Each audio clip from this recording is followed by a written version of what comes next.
crazy hair, looking Amazonian. Why not? Hey there. You found me. I am a cybersecurity engineer and researcher who works behind the screen. Here, I want to keep IT security simple. And I want to share with you little secrets that the ways that I, who work in the middle of this madness, keep grounded. So, just like I'm sipping on my coffee right now, let's talk about it. Okay, so there's a big movement right now that's going on since the beginning of this year called Going Analog. And I've been going analog since 2017.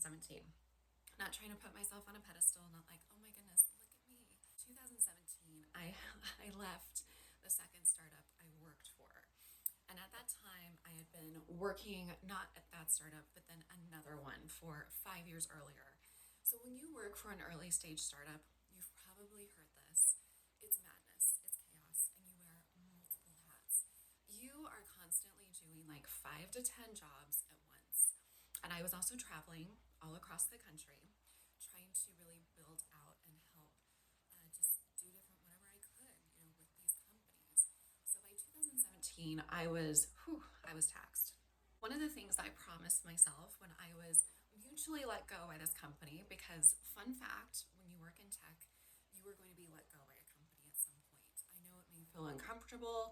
Some people this last week at Oracle just felt this, but ultimately you're going to be let go, and you get to be a little bit more comfortable with this every time it happens, because these companies grow really quickly, and sometimes they have to contract or shrink because they grew too fast. It's all part of the business cycle, because let me tell you, it is a business. I decided to start committing one thing that I had not done for a long, long time, and this was reading a physical book. Actually reading. And in 2017, I went to the library because I love libraries, and I found books that I've been wanting to read for years. And I started reading these books. So since 2017, I do try to read a few books a year. Last year, I hit the goal of reading one new book a month. I think I ended 2025 with 14 books. To some people, that may seem like a lot. To other people who are really big readers, they're like, oh, okay, amateur. But for me, that seems about right. And this year, I'm a little bit behind track, but it works for me. It's been kind of a different start to a year, had some personal stuff go on. So it is what it is. I just worked through my second book of the year, and now I'm going into my third.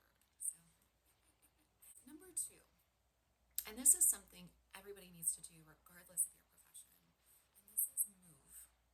You have this beautiful thing called a body. You should be moving it. You should be taking walks, running, using it to your ability. You do not need to overtax yourself. I went through that in the 2010s where everyone was doing these insane, like really just too many workouts, not just moving your body, but sleeping and moving away from the screen, like literally like putting the screen down. I have been transitioning to a new phone, which I finally did this last weekend, and it took almost the entire weekend to set up, because I'm setting it up as a brand new phone, whole new number, whole new process.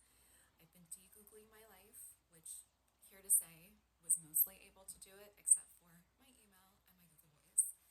But otherwise, it's been a process. And so some of these things you get to figure out for you. Figure out how much movement you want to do in a week or in a day. It's definitely recommended at least 30 minutes, right? At least 4 to 5 times a week. But if you can, like, go for little teeny walks. Do a little 10 to 15-minute workout. I mean, I'm in my workout clothes right now, like, you can see. But do something to move your body. Move your body. You've been gifted with an awesome body. Move it. Not stare at these things all day. And that's another thing too, is because AI, what is this thing that has been just unleashed? I right now do not have an AI app downloaded to my phone. I moved off from chat into Claude, and now I'm kind of like, I don't know what to do. Because I do use it as a nice little tool, as an assistant, but I don't use it on the regular. I mean, I use it every day for work because my company wants me to. But in my personal life, I do not use much AI. I use it again as like a little lift, as my second or third brain. I do not use it every single day. Recap right now, reading. Reading is so good. If you're like, something else to kind of stimulate your brain and within that realm. So if reading isn't your thing, find something similar. Moving your body, and also resting it when necessary. And resting it does again mean not being on the phone, actually resting your body, taking a meditation, sleeping, not using the phone. The phone does not count. That is not resting your brain. Number 3, like I was just saying, cutting back on tech, especially the AI stuff, the chat stuff, understanding how it can be useful in your life, but not using it for everything. We've been gifted this really beautiful thing called a body, and we need to use this, our compute center, and we need to use the rest of it to move. I mean, again, this is what the robots want to be. They want to be like us. We're already programmed with this stuff. Thank you so much for finding me, and I will see you on another video.